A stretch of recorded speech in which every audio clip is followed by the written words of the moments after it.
ایسے سر تھوڑا سا نیچے کر کے کھڑے ہو. میں نے اس کو پوچھا آپ کو یہ بھی معلوم ہے کہ سجدہ کی تعریف کیا ہے شریعت میں؟ سجدہ کیسے بنتا ہے؟ ایسے تھوڑا سا سر جھکا کے وہ بات سن رہا ہے. اگر ایسا سر جھکا کے قریب ہونے کو سجدہ کہتے ہیں تو آپ تو روز بیوی کو سجدہ کرتے ہیں. روز بیوی کو سجدہ کرتے. خدا کا خوف اور شرم کرو. سجدہ شریعت میں ایسے ایسے سجدہ بن جاتا ہے. صحابہ حضور کے قدم چومتے تھے اور سجدہ نہیں بنتا, اور آپ سر جھکا کے چومتے ہیں حجر اسود کو تو سجدہ بن جاتا ہے. پتہ نہیں کیا کیا کرتے ہیں آپ, جھکتے ہیں. خدا کا خوف ہونا چاہیے. یہودیوں نے چوما. اب اس پر ایک اعتراض ہو سکتا ہے. یہ امام ابن ابی شیبہ نے حدیث روایت کی, اور صرف انہوں نے نہیں, اس روایت کو امام ترمذی نے بھی لیا, لکھ لیے سنن ترمذی میں, اور امام نسائی نے بھی روایت کیا, حجت ہے. اور امام ابن ماجہ نے بھی روایت کیا اسی حدیث کو, اور امام بغوی نے بھی روایت کیا اسی حدیث کو,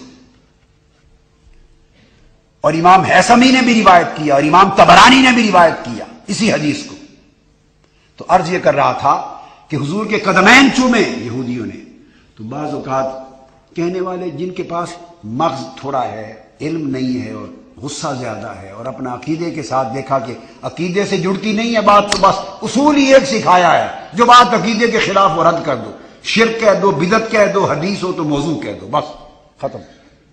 وہ کیا کہیں گے سوچے سمجھے بغیر؟ وہ تو یہودی تھے, وہ تو یہودی تھے, تو ان کا عمل کیسے سنت بن گیا؟ جب یہ بات کہی تو نادانوں نے, یہ کہتے جواب دیتے ہیں اس حدیث پر, میں وہ بھی جواب الجواب دے رہا ہوں کہ وہ یہودیوں نے چوما. اور نادان آپ کو یہ بات کہتے ہوئے اتنے بغض میں اور عناد میں اتنے بینائی چلی گئی کہ چومنے والے نظر آ رہے ہیں, اور جن کے قدم چومے جا رہے ہیں اور اجازت دے رہے ہیں, منع نہیں کر رہے, وہ نہیں دکھائی دے رہے. اگر چومنے والے یہودی تھے تو جن کے قدم چو رہے تھے وہ تو مصطفیٰ تھے صلی اللہ علیہ وآلہ وسلم, وہ منع کر دیتے. خبردار, اس کی اسلام میں اجازت نہیں ہے.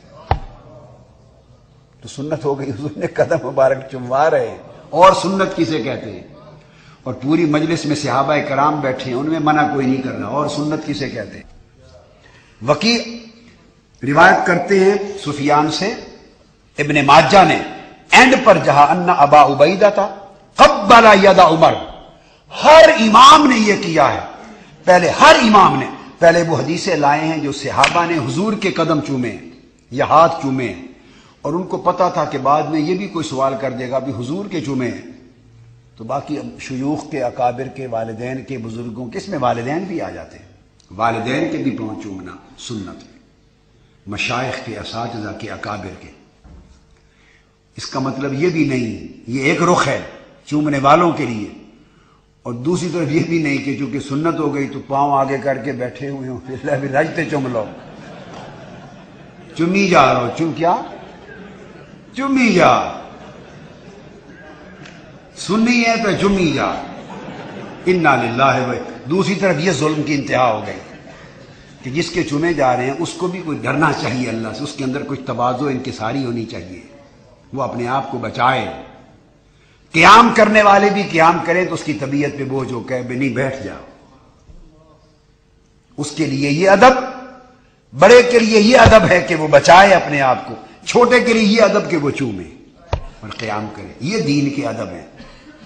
تو حضرت ابا عبیدہ نے حضرت عمر فاروق رضی اللہ, ابو عبیدہ بن الجراح گورنر تھے, یہ ان کی روایت ہے, جب کبھی سیدنا فاروق اعظم جاتے وہاں ان کے ہاں تو وہ ان کے ہاتھ چومتے ہمیشہ. تو گویا یہ سنت معروف تھی.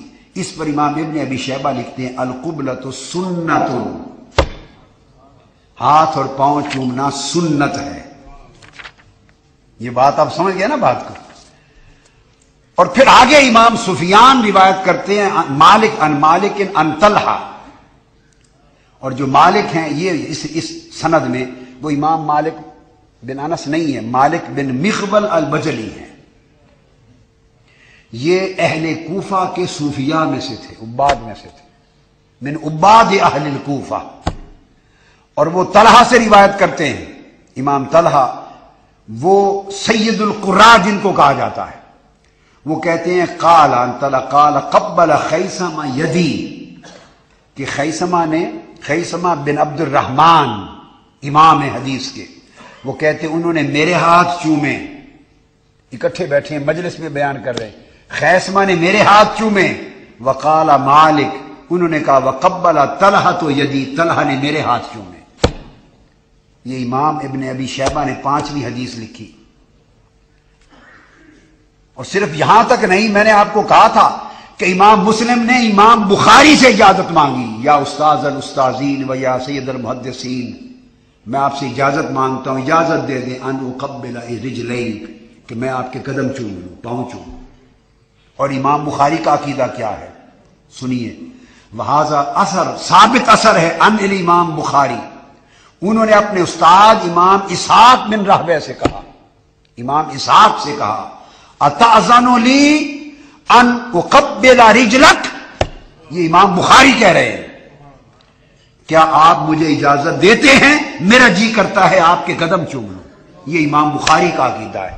اب یہاں تک تھی امام بخاری کی روایت کردہ حدیثیں، وہ نکال دی، امام بخاری کے قائم کردہ ابواب نکال دیے۔ اب زندگی بھر امام بخاری کا جو عمل تھا کہ اپنے شیخ سے کہتے ہیں میرا جی کرتا ہے آپ کے قدم چوم لوں، اجازت دیں، وہ کہاں سے نکال دیں گے؟ یہ اگر آپ کو چاہیے تو مجمع الزوائد میں امام حیثمی نے روایت کیا اس کو، اور روایت امام طبرانی سے روایت کیا ہے۔